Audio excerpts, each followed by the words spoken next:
अपनी पिछली वीडियो के अंदर हमने स्टडी किया था कांस्टेंट लेआउट को।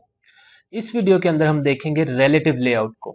जिस तरह से कांस्टेंट लेआउट के अंदर हम अपने एलिमेंट के कांस्टेंट को सेट करके किसी भी जगह पे स्क्रीन के ऊपर अपने एलिमेंट को सेट कर सकते थे, उसी तरह से रिलेटिव लेआउट के अंदर हम ऐसा नहीं कर सकते।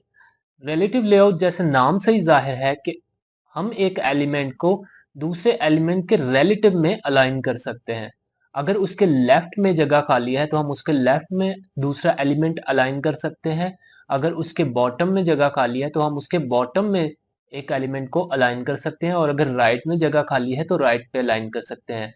जैसा कि इस एग्जाम्पल के अंदर आप देख सकते हैं कि एक स्क्रीन के अंदर डिफरेंट एलिमेंट्स को किस तरह से अलाइन किया गया है। हर एलिमेंट के रिलेटिव के अंदर, चाहे वो बॉटम में हो, लेफ्ट में हो या राइट में हो, दूसरे एलिमेंट को अलाइन किया गया है।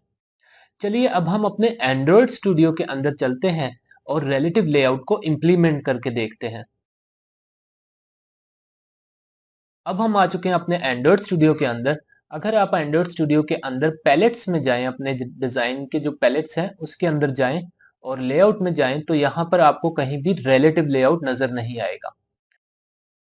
आपका जो कांस्टेंट लेआउट है आप उसको भी रिलेटिव लेआउट में कन्वर्ट कर सकते हैं। आप अपने कांस्टेंट लेआउट को राइट पे क्लिक करें और यहाँ पर आपको कन्वर्ट व्यू नजर आएगा। कन्वर्ट व्यू के ऊपर क्लिक करें तो यहाँ पर आपको बहुत सारे व्यूज नजर आएंगे। यहाँ पर आपको रिलेटिव लेआउट नजर आएगा। आप रिलेटिव लेआउट पे के ऊपर क्लिक करके अप्लाई पे क्लिक करेंगे तो ये आपका जो कांस्टेंट लेआउट है ये रिलेटिव लेआउट के अंदर चेंज हो जाएगा। अब जैसे ही हमने इसको रिलेटिव लेआउट के अंदर चेंज किया तो इसके सारे के सारे, इसके अंदर जितने भी एलिमेंट्स थे उनके जो कांस्टेंट थे वो सब खत्म हो गए, और हमारे जितने भी एलिमेंट्स थे वो बिल्कुल टॉप पे लेफ्ट पे चले गए हैं।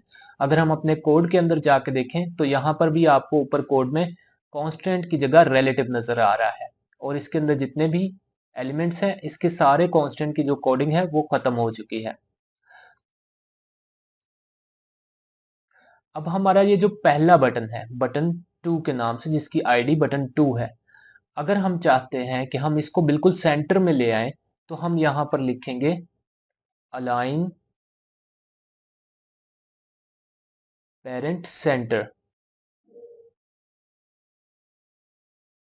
लेआउट सेंटर इन पेरेंट, इसको हम ट्रू कर देंगे तो हमारा ये जो बटन है ये बिल्कुल सेंटर में आ जाएगा। अब जैसा कि मैंने आपको बताया था कि रिलेटिव लेआउट में हम किसी भी एलिमेंट के रिलेटिव में किसी दूसरे एलिमेंट को अलाइन कर सकते हैं। तो अब हमारा जो ये जो दूसरा बटन है बटन 3, जिसकी आईडी है, अगर मैं चाहता हूं कि इसको मैं अपने बटन 2 वाला जो हमारा जो पहला बटन है इसके बिल्कुल ऊपर अलाइन करूं, तो मैं यहां पर क्या करूंगा, अलाइन अबव,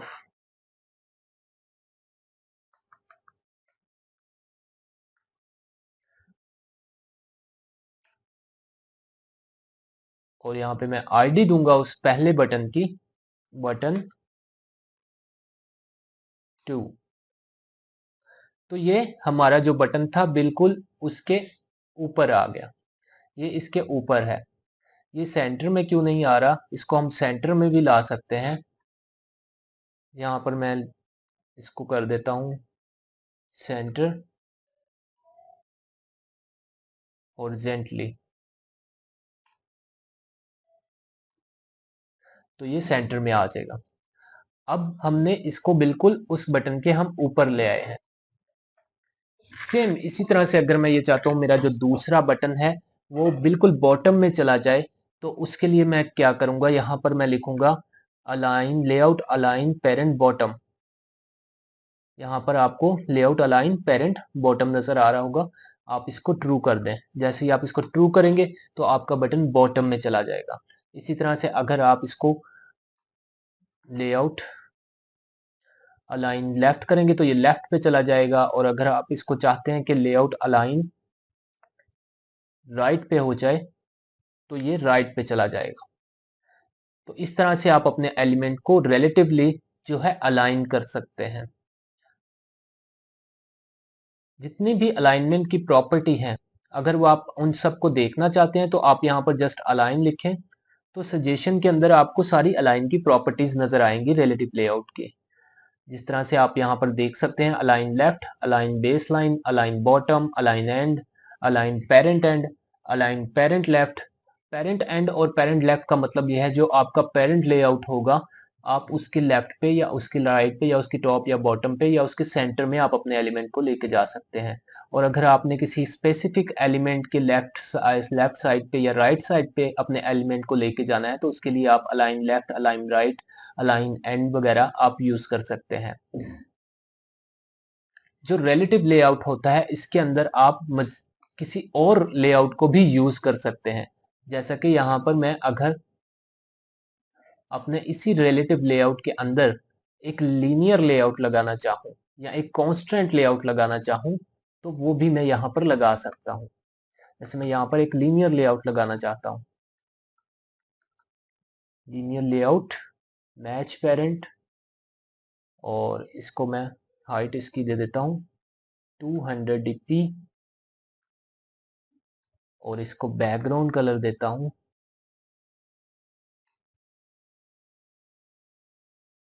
ब्लैक। तो आप देख सकते हैं यहाँ पर हमने एक और लीनियर लेआउट, हमने रिलेटिव लेआउट के अंदर ही एक लीनियर लेआउट लगा लिया है और उसको हमने ब्लैक कलर मैंने इसलिए दिया है ताकि आपको अच्छे से नजर आ जाए कि हमने यहाँ पर एक लेआउट और भी यूज किया हुआ है।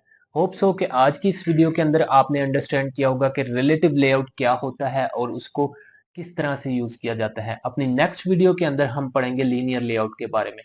Thanks for watching this video.